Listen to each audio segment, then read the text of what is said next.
Liga Super pun tak setara ni. Baik duduk layar kenangan daripada duduk tengok perjuangannya. Jadi itulah beberapa komen-komen netizen yang kita boleh nampak dekat media sosial berkenaan dengan fenomena sekarang, berkenaan dengan perlawanan amal yang telah dianjurkan oleh ex-treble Kelantan TRW 2012. Jadi boleh dikatakan tahun ni ialah tahun air mata kenangan lah oleh penyokong-penyokong bola sepak Kelantan. Sebab tahun ni dikala kemerosotan, dikala kegelapan bola sepak Kelantan adalah sinar. Sinarnya apa? Tahun ni bermulanya beberapa perlawanan ex-treble dengan ex negeri-negeri lain. Bermula dengan pada perlawanan ex-treble TRW menentang ex-Terengganu. Susah dah halang kita sembang pasal Kelantan, kita bagi sikit lah. Kecek, Kelantan, bawah budu. Pada tahun ni start pada awal tahun hari tu. Bila ex-treble TRW ni dia buat perlawanan amal menentang ex-Terengganu. Kita nampak pada masa tu perlawanan ni disambut dengan agak baik oleh penyokong-penyokong Kelantan. Sebab kita tahu memang Kelantan ni dah lama sunyi dalam bola sepak Malaysia. Bila ada perlawanan amal gini, rindulah untuk penyokong-penyokong nak tengok perlawanan yang menarik, menyeronokkan. Kita bukan nak intense sangat, tapi kita nak ada rasa happy jiwa bila tengok bola sepak ni. Perlawanan ex-TRW lawan ex-Terengganu ni dia start pada bulan Januari.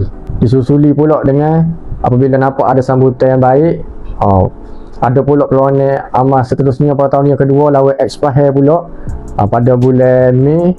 Dan masa tu penyokong makin bertambah. Dia kata okey 15,000 ni banyak kalau kita nak dibandingkan dengan perlawanan-perlawanan Liga Super Malaysia. Nak dapat 15k tu, 15,000 penyokong tu susah. Kita tengok pada season 2024-2025 ni. Melainkan perlawanan berkaitan dengan JDT biasanya memang ramai lah.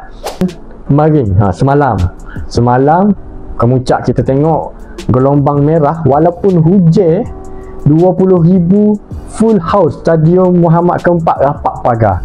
Tambah pula pada perlawanan semalam ada pula kehadiran import setiap pasukan. Kelantan ada Dixon jauh mari, dan juga ada Pokido mewakili Selangor. Jadi kita tengok suasana ni suasana yang dirindukan oleh penyokong-penyokong ataupun penduduk di Kelantan sendiri. Bila dah lama tak ada game-game bola sepak yang menarik.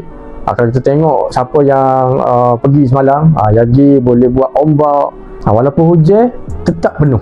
Jadi suasana ni yang dirindukan. Dan sebenarnya perlawanan amal ni membuka mata ramai pihak bahawasanya di Kelantan masih lagi ada penyokong-penyokong, peminat-peminat yang nakkan bola sepak Kelantan ni naik. Di samping buka mata lah kepada pihak-pihak Liga MFL ke untuk kaji balik beberapa perkara yang supaya tak ada lagi kelab-kelab yang terkubur, terutamanya berkenaan dengan soal gaji lah. Tapi tu juga buka mata mana-mana usahawan ataupun orang yang betul-betul minat dengan bola sepak, yang ada kemampuan, ada dana, yang faham tentang bola sepak untuk sama-sama bangunkan bola sepak Kelantan. Sebab bola sepak di Kelantan ni kalau kena dengan cara, insya-Allah penyokong-penyokong akan support. Kita tengok game amal yang dibuat ataupun yang telah dilangsungkan oleh ex-treble dengan beberapa syarikat-syarikat backing mobile dan sebagainya. Kita masih lagi boleh tengok legend-legend main dan diorang pun masih lagi mampu tunjukkan permainan yang menarik. Jadi pada season yang akan datang ni kita tahu ada beberapa kelab Kelantan nak cuba untuk naik. Jadi yang mana yang bertanggungjawab tu cuba untuk ambil hati balik penyokong-penyokong Kelantan untuk datang ke stadium. Kita tahu pasukan treble 2012 ni dia ada sentimental value yang sangat-sangat istimewa lah, dengan playernya bermain dengan jiwa, dengan pengusaha yang baik di situ oleh Tan Sri Musa. Kita harap next kelab dari Kelantan ni, kita tahu kita ada KRW, kita ada KDN, ada WTS dan sebagainya. Kita nak biar ada kelab yang boleh ambil hati, boleh kembalikan aura merah tu di stadium dengan jiwa. Kita tahu Liga sekarang dah tak boleh main dengan jiwa, dia mesti ada kewangan yang kukuh. Sebab player ni player profesional, dapat gaji daripada bermain bola sepak. Dia perlulah dijaga dari segi kewangan. Samping tu pandai untuk tarik, pandai marketkan kelab, boleh tarik jiwa peminat-peminat di Kelantan. InsyaAllah akan ada kelab yang boleh bersaing dengan kelab-kelab semasa di Liga Malaysia. Jadi apapun sebenarnya perlawanan amal ni pun bagus. Kena pula off season, tengah off season ni kata boleh lah layan game tak ada, Liga Malaysia tak ada game, Jadi kalau ada perlawanan aman ni boleh diteruskan, bukan benda tak baik, benda baik. Ada ruang tengah off season, okey, bila ada perlawanan ni bolehlah mengubat kerinduan penyokong-penyokong terhadap bola sepak Kelantan. Dan rasanya mungkin fenomena ex-rebel kembali ni boleh diteruskan. Dan katanya next lepas Mentas Selangor semalam, Akil lawan Kedah pula dah dikatakan import terbaik TRW iaitu Muhammad Gadah Akil mari. Jadi boleh penuhkan stadium rapat pagar lagi.